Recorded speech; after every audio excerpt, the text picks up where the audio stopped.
नमस्कार, मैं रवीश कुमार। आप सोच रहे होंगे कि मैं इस वक्त आपको किस खंडहर में ले आया हूं। दरअसल ये खंडहर नहीं है, बल्कि हमारी आपकी वो विरासत है जिसे बहुत शिद्दत से इसे कायम करने का प्रयास किया गया। गांधी चाहते थे कि इस देश में खादी, चरखा और सूत एक ऐसा विकल्प बने जो न सिर्फ गांव-गांव में लोगों को रोजगार दे, बल्कि वो मशीन के मुकाबले लोगों के स्वाभिमान का भी प्रतीक बने। लेकिन हुआ क्या, जो वहां से लेकर यहां तक हुआ है, हम सब जानते हैं, हम सब नहीं जानते हैं। और सच बात यही है कि हमें आपको कोई फर्क नहीं पड़ता है। लेकिन जब प्रधानमंत्री ये कहते हैं कि खादी की बिक्री बढ़ानी है, क्योंकि गांव में जो खादी के बुनने में, काटने में जो लोग लगे हैं, उनको समर्थन मिलेगा। गांधी ये नहीं चाहते थे। गांधी ये नहीं चाहते थे कि खादी से जुड़ा कोई व्यक्ति लाचार हो, बल्कि वो चाहते थे कि इतना सक्षम हो कि वो अपने आसपास इतना उद्योग और रोजगार पैदा कर दे जिससे हिंदुस्तान के लोगों की गरीबी दूर हो सके। लेकिन यहाँ प्रधानमंत्री ऐसे बात कर रहे हैं, इससे लगता है कि वो खादी को सपोर्ट करने के बहाने कुछ मजदूरों तक ही ये पूरा आंदोलन चलाना चाहते हैं। इसका संबंध खादी का जरूर विचार से था, आचार व्यवहार से था। ये सब तो खत्म हो ही गया है। और हम मेरठ के जिस खादी आश्रम में आए, वो इमारत बहुत ऐतिहासिक है। ये मेरे हाथ में वो छापा खाना है, जो छापे लगते हैं उसका है वो, और इस रंग से छपाई होती है। तो जल्दी से बता दूं कि वीरेंद्र कुमार वरणवाल ने गांधी मार्ग में सूत की कहानी पर बहुत संक्षिप्त में लिखा और बताया है कि ईसा पूर्व से पहले भी सूत के रंगाई के कपड़े में हमारी इतनी सानी थी कि उन कपड़ों के बदौलत, मतलब व्यापार विनिमय होता था कि आप कोई सामान दें और सूत दे के वो सामान ले लें, या कभी आर्थिक दंड मिला तो आप सूत का कपड़ा दे के छूट सकते थे। और रंग बड़ा चोखा होता था, तो रंग इतनी आसानी से मिटता नहीं था, बहुत ऑर्गेनिक होता था। तो हम इस मेरठ के इस हॉल में इसलिए आपको ले आए हैं खंडहर से, ताकि आपको खादी की हकीकत का अंदाजा हो। हर चीज ना इस दुनिया में सेल्स के बढ़ जाना ही सत्य नहीं है। प्रधानमंत्री ने कहा कि बिक्री बढ़ गई है, दुगनी हो गई है। तो हम देखना चाहते हैं कि किसी भी चीज का उत्पादन या फिर उसकी मांग या फिर उसकी खपत अगर दुगनी हो जाए तो जमीन पर उसका असर तो दिखना चाहिए। इसका मतलब यह है कि जमीन पर इतनी मांग पैदा हो जानी चाहिए कि उसमें नए नए मजदूर आ रहे हों और खादी एक तरह से पुनर्जीवित हो रही हो। क्या ऐसा हो रहा है?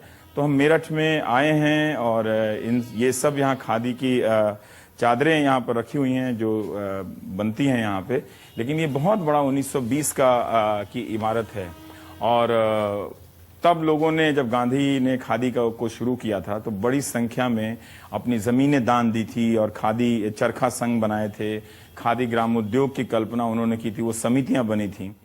नई तालीम, चरखा और खादी ग्रामोद्योग को गांधी ने एक तरह से जोड़ा था। ये उनका आइडिया था। तो हम उस पर बात करेंगे, वो क्या आइडिया था, ये यहाँ हम क्यों आए हैं, इसकी क्या विशेषता है, हम इस पर भी बात करेंगे।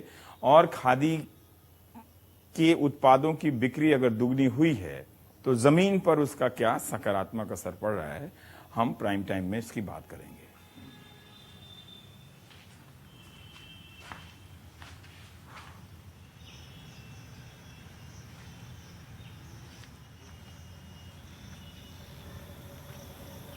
ये आइए, मैं आपको दिखा रहा हूँ बिना शोर किए कि आपकी खादी कहाँ और किस हालत में रह रही है। तुलसी जी के कैमरे की निगाह से देखिए तो आपको पता चलेगा कि बात करना कितना आसान है। और जो खादी का भविष्य है वो मैं ज़ोर से बोल सकता था, लेकिन मैं नहीं चाहता कि इस कमरे की जो खामोशी है वो मेरे बोलने से टूटे। तो आप देख सकते हैं कि किन हालात में आपकी खादी है और उसे कहाँ ले जाना है। सब कुछ ये कह देना कि सेल्स की बिक्री हो गई है, दुगनी हो गई है, काफ़ी नहीं है। ये आपकी खादी की हकीकत है जिसे मैं आपको थोड़ा सा दिखा रहा हूँ। ये छपाई के ब्लॉक्स हैं जो यहाँ रखे हुए हैं। लेकिन खादी ग्राम उद्योग की तस्वीर हम आपको दिखाने का मकसद ये है कि आप जान जाएं कि गड़बड़ कहाँ है और क्या हमें ठीक करना है। सिर्फ दावा कर देने से चीज़ें ठीक नहीं हो जाती हैं। अब सतीश चंद्र गहरौला जी हैं और आप 50 साल की उम्र से ये ब्लॉक छपाई कर रहे हैं और मैंने देखा है आपको कि खादी ग्राम उद्योग के कर्मचारी रहे हैं और जब भी छपाई करते एक लाइन आपकी टेढ़ी नहीं होती है।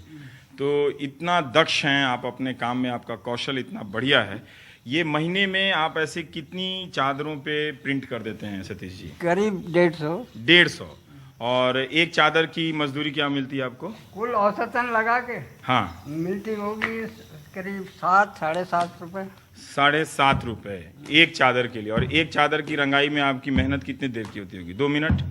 नहीं जी, तो चादर कम से कम एक कलर में 15-20 मिनट लगते हैं। अच्छा, तो 4 बार करते हैं आप? हाँ, तो लगभग आप 1.5 घंटे से ज़्यादा काम करते हैं। तो 2 से 3 ये पीस रेट के आधार पर इन्हें मजदूरी मिलती है। और चूंकि खादी ग्राम उद्योग के कर्मचारी रहे हैं तो आपको पेंशन नहीं मिलता है। हाँ, पेंशन नहीं मिलता है। तो सतीश जी पूरे महीने काम करने के बाद आपको मिलता है, आप कह रहे हैं 1800-1900 रुपया ही कमा पाते हैं। हाँ, ये न्यूनतम मजदूरी गांधी ने कहा था कि खादी उनका मिशन है कि लोगों को शोषण से मुक्त करना, लेकिन आपको तो न्यूनतम मजदूरी से भी कम पैसे मिलते हैं। हाँ जी, नहीं? बिल्कुल। तो घर कैसे चलता होगा आपका? बस घर ऐसे ही चल रहा है, अब जैसा चल रहा है जी। अब बच्चे सियाने हो गए, अपने कारोबार पर लग गए। हम यहाँ पर अकेले हैं, अपना जैसा भी गुजारा हो रहा है कर रहे हैं। तो आपको लगता है कि लोग खादी पहनने लगे हैं, खरीदने लगे हैं, ऐसा कुछ आपको अगर लोग खादी पहने और खरीदें हाँ, तो इसमें उत्पादन बढ़ेगा। हाँ, जब लोग जनता खरीदेगी नहीं तो उत्पादन कैसे बढ़ेगा? बस संस्था के पास पैसा आना चाहिए। तो आप जो ये छपाई का काम कर रहे हैं उसमें नए लोग भी आए हैं या आप ही लोगों के साथ समाप्त हो गया ये?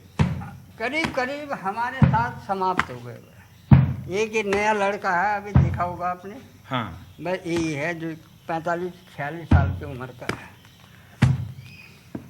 तो ये हकीकत है 1800-1900 रुपये महीने का लोग के लिए यहाँ पर काम कर रहे हैं और अरबों रुपए की ये संपत्ति है। इसकी विरासत कभी यहाँ पर 400-500 लोग यहाँ पर काम किया करते थे। मेरे सेक्शन में 110 आदमी काम करते थे। 110 आदमी काम कर, अब आप अकेले हैं। सोचिए, तो जो सतीश जी बता रहे हैं वो अपने आप में काफ़ी है कि सिर्फ ये कह देना कि खादी की बिक्री बढ़ गई है या दुगनी हो गई है। हालांकि वो उसमें भी अलग अलग तरह के दावे हैं, लेकिन ये दुख की बात है कि फैशन की बात तो हमें बताई जाती है, पर ये नहीं बताया जाता है कि एक महीने कोई काम करता है तो 1800 रुपये मिलते हैं। ये खादी की हकीकत है। पता नहीं ऐसा क्यों लग रहा है कि हम किसी आदिम ज़माने में आ गए हैं।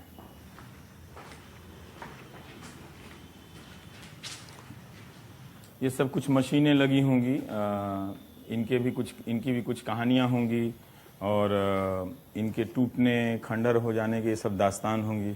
इसके लिए तो पूरी तरह से आपको एक इतिहासकार बनना पड़ेगा और उसका अन्वेषण करना पड़ेगा। जी नमस्कार। आपको तकलीफ है? जी नमस्ते। नमस्ते। आप महावीर त्यागी जी हैं। पूरी जिंदगी आपने खादी और खादी ग्राम उद्योग के लिए गुजारी है। गांधी के काम के लिए। गांधी के काम के लिए।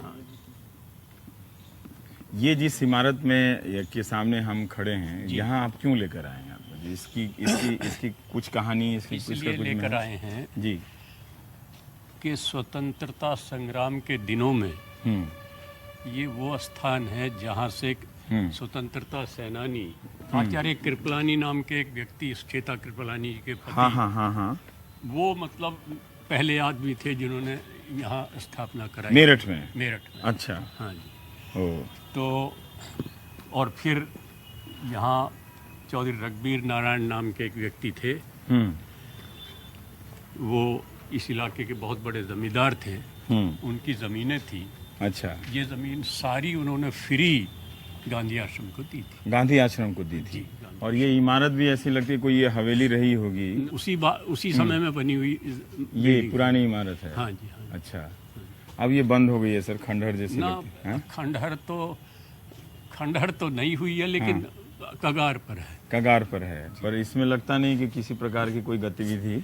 आपने महंगाई विभाग में देखा होगा, वहाँ भी बिल्कुल जी पर त्यागी जी, हम ये आपने जो कहानी बताई कि एक जमींदार साहब ने अपनी पूरी जमीन फ्री में खादी आश्रम को दे दी। हाँ जी, हाँ। तो उस वक्त मैं जब पढ़ रहा था गांधी मार्ग में, एक तो उस वक्त जब खादी ग्राम उद्योग की स्थापना हो रही थी, तो ऐसे ही शहरों में लोगों ने बहुत सारी संपत्तियां दान दी होंगी, जी जी इस उम्मीद में कि कोई विकल्प खड़ा किया जाएगा। जी जी।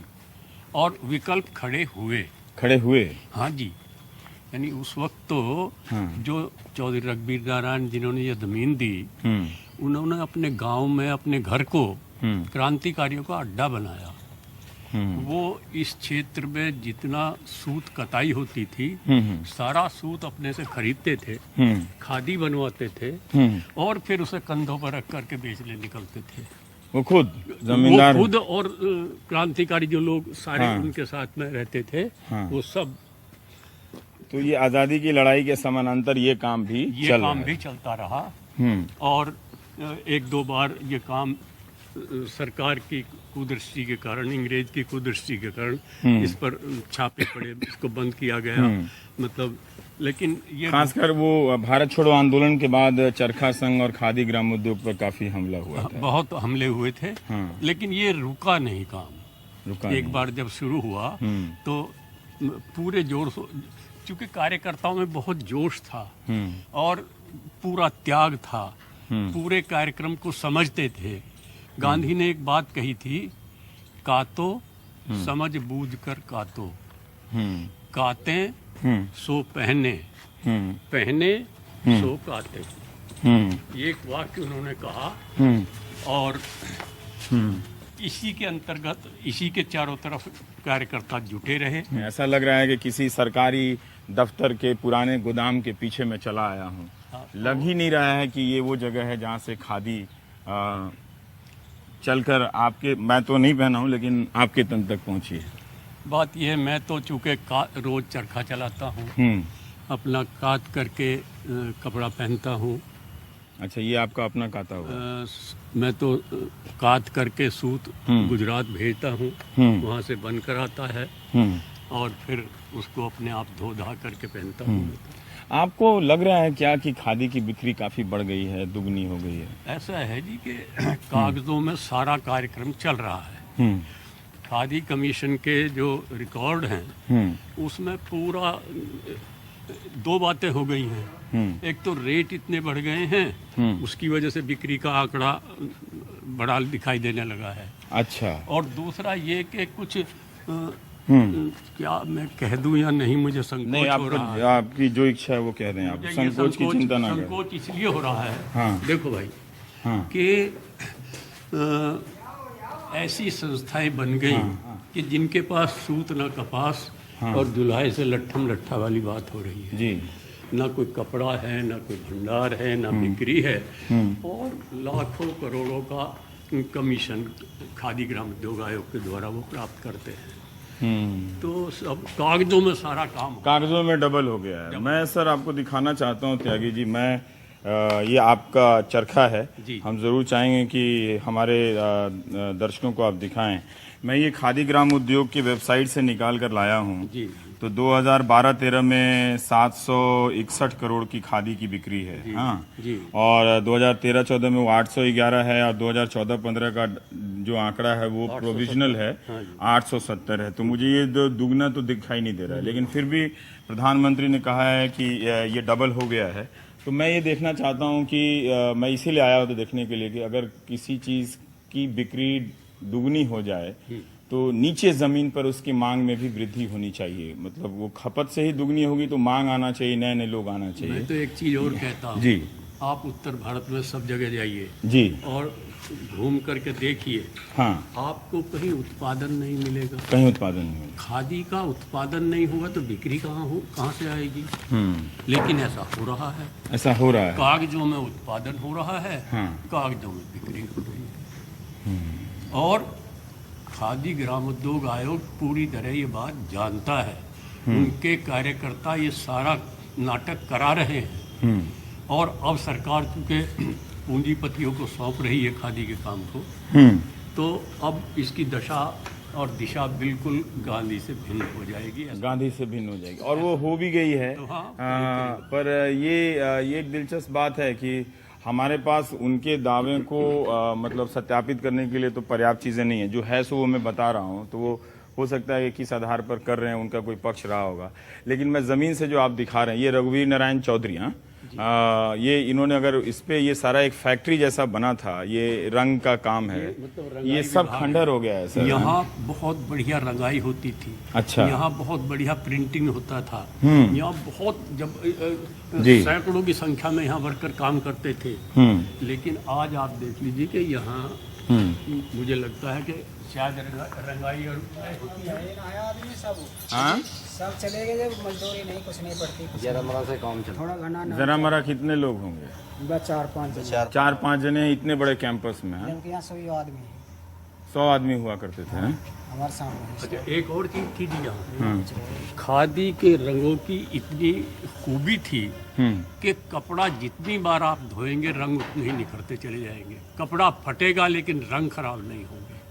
लेकिन आज ऐसा हो गया है कि अगर आप रजाई ओढ़ करके लेट जाए खादी की, तो सुबह को आप हनुमान बने हुए निकलेंगे। इतना रुई का तक रुई का नहीं जी, जी।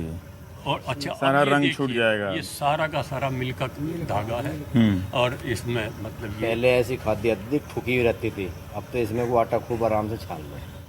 2 तरह का धागा होता है, एक ताना होता है, एक बाना बाना होता है, हाँ। ताने में मैक्सिमम मिल का धागा इस्तेमाल कर रहे हैं।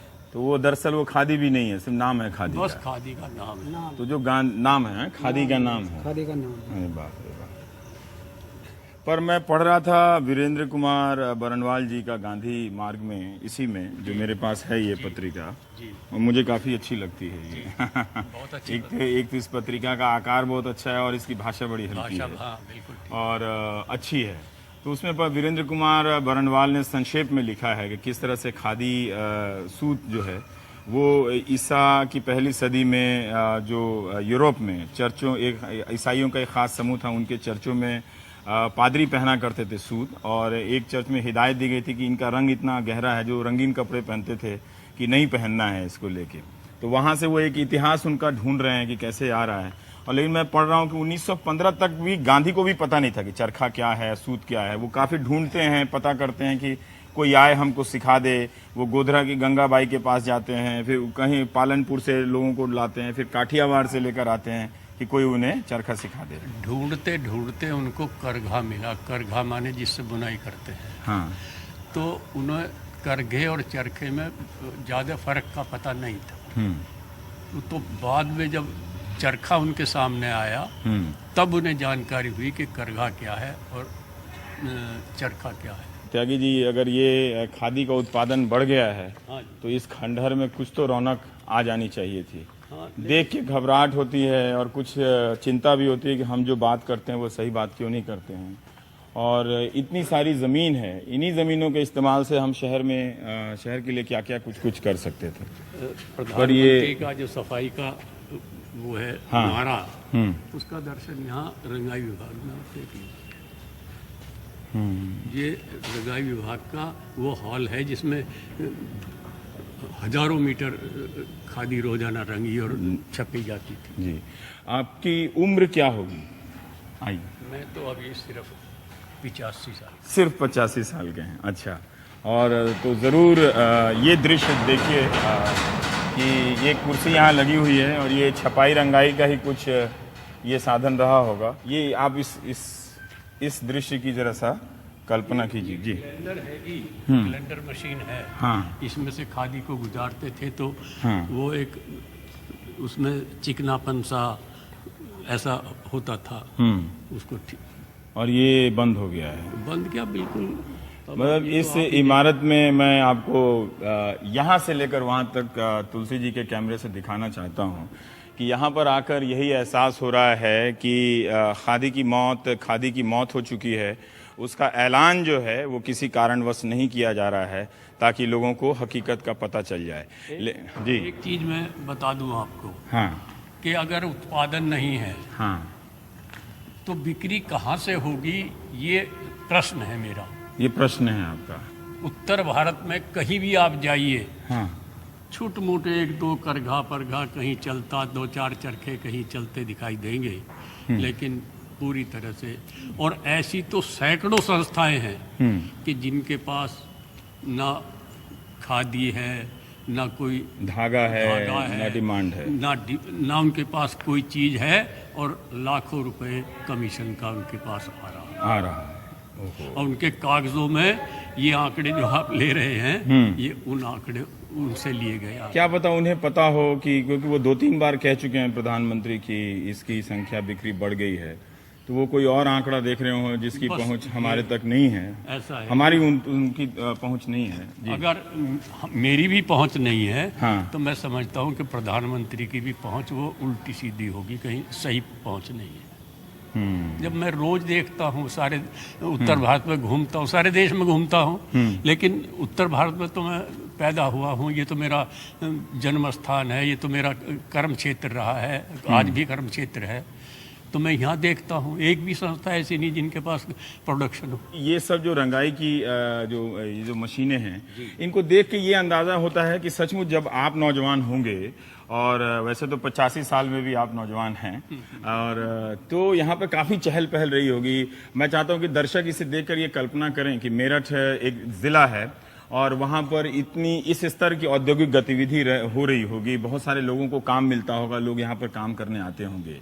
पर अब तो यहाँ से कहाँ मजदूर गए, कौन क्या हुआ, वो सब विरासतों से हम दूर हैं। लेकिन हम जब कनॉट प्लेस के खादी आश्रम में जाते हैं तो बहुत सारा उत्पादन की चीज़ें दिखती हैं, तो वो कहाँ से आ रही हैं? सब रंगीन कपड़े दिखते हैं, साबुन दिखते हैं, आजकल शैम्पू दिखता है। हाँ, तो ऐसे कुछ लोगों ने कार्यक्रम शुरू किए हैं ग्राम उद्योग से संबंधित। हाँ, और कमीशन से कुछ पैसा लेकर के इस तरह का उत्पादन शुरू किया है, तो वो उत्पादन आपको वहाँ मिलते हैं, देखने को मिलते हैं, खरीदारी के लिए भी आपको मिलते हैं जी। तो लेकिन मैं ये समझने में अभी तक आपके को कोई जवाब कैसे दूँ कि इतनी बड़ी वो खादी ग्राम उद्योग की वह भंडार की बिक्री है रीगल की, कि हजारों हजार रुपए की रोजाना की उनकी बिक्री होती है, लेकिन खादी कहाँ से आती है? आती होगी कहीं गुजरात में थोड़ा बहुत बनती है, दक्षिण में थोड़ा बहुत बनती है, थोड़ी बहुत कहीं बंगाल और बिहार में थोड़ा बहुत कहीं बनती होगी। राम कृपाल नाम के एक भाई थे बिहार के, उन्होंने हमसे कहा एक बार, अब से बहुत पहले की बात है जी, कि असली सर्वोदय हमारे यहाँ है। भाई कैसा आपके यहाँ सर्वोदय है? कि देखो कत्तिन सूत काटती है, वो सूत काट करके खादी भंडार में लाती है, खादी भंडार वाले उसे जुलाहे को बुनने के लिए देते हैं, जुलाहा उसमें बाना मिल का डालता है और ताना जो है वो खादी का डालता है। तो जुलाहे का सर्वोदय हो गया, चूँकि उसको अच्छी मजदूरी मिलने लगी। कत्तिन का हो गया, चूँकि काटा थोड़ा और दिख गया ज़्यादा, तो कत्तिन का भी सर्वोदय हो गया जी। आइए हाँ, तो ऐसा उन्होंने एक बार कहा था कि बिहार में इस तरह का कार्यक्रम चल रहा है। अभी भी इसमें ये क्षमता और संभावना है कि इसका अगर पुनरुत्थान हो, है ना, तो बहुत सारे लोगों को काम मिलने लगेगा, बहुत सारे लोगों को मैं तो जब भी इस कैंपस को देख रहा हूँ त्यागी जी, मुझे बड़ा दुख हो रहा है। हालांकि हमारा दुख बहुत अस्थायी है, आज इससे दुखी हो रहा हूँ, कल किसी और चीज़ से दुखी होने लगता हूँ, लेकिन एक दुख तो हो रहा है कि हमने क्या गंवा दिया है, और लगता नहीं है कि इसे हासिल करने की कोई नई इच्छा शक्ति है। मेरे साथ मेरी बेटी आई हुई है जी जी, इसकी शादी इसी आश्रम में हुई थी। इसी आश्रम में हुई थी, जब ये आश्रम पूरे उस पर था, जो शबाब पर यौवन पर था। हाँ। और यहाँ ये सब भरा हुआ था, सारे वर्कर थे। लेकिन ये वो भी तो खादी नहीं है जो बता रहे हैं कि अगर उसका धागा अगर सूत का काटा हुआ नहीं है, मशीन का है, तो फिर वो खादी तो नहीं है ना, वो तो फिर उसको मशीनी खादी। ऐसा है जी कि खादी तो जो खादी ग्राम उद्योग आयोग ने जिसको सर्टिफिकेट दे दिया वही खादी है, वही खादी है। हाँ, तो चाहे भले उसमें धागा मिल का हो, उसमें कुछ भी हो तो आइए ये हम बताइए, जहाँ पर सैकड़ों मजदूर काम करते थे त्यागी जी, हम जिस भी कमरे में जा रहे हैं अंधेरा हो जा रहा है, तो आप इससे प्राकृतिक रूप से ही देखिए, मैं इसे बनावटी नहीं करना चाहता, कि यहाँ पे कुछ रंगीन कपड़े नज़र आते हैं तिरंगा अभी भी यहाँ बनता है? हाँ। ये मोनोपोली है जी। अच्छा, खादी ग्रामोद्योग की। हाँ। कुछ संस्थाओं की, हाँ। कुछ संस्थाओं को ये बनाने का अधिकार है और सब संस्थाएं नहीं बना सकती। तो ये चरखे का बक्सा भी खुल रहा है, तो आप ज़रा देख लीजिए कि ये भी एक साधना है और गांधी इस साधना को हासिल करने के लिए उन्होंने काफ़ी मेहनत की। कई लोगों से पूछा, आश्रम में जो लोग आते थे, गांव-गांव में लोगों को ढूंढवाया कि हमारी जो विरासत थी वो कहाँ गई, वो किन हालात में है। तो लोग कहीं से करघा निकल कर आया तो किसी ने चरखा बनाया। अब इस चरखे के भी बहुत सारे मशीनी रूप हैं, कताई बुनाई होने लगती है। चरखा बन गया है कि जिस पर 16 तकवे एक साथ कताई करते हैं। हाँ, ऐसा भी बन गया। 16 धागे, मतलब अगर दर्शकों को समझाया जाए हाँ, तो मतलब 16 धागे एक साथ निकलते हैं। हाँ। और ये जो मैं अभी ये तकवे पर कताई करूँगा, ऐसे तकवे उसमें हैं जिन पर वो फिर लिपटता रहता है।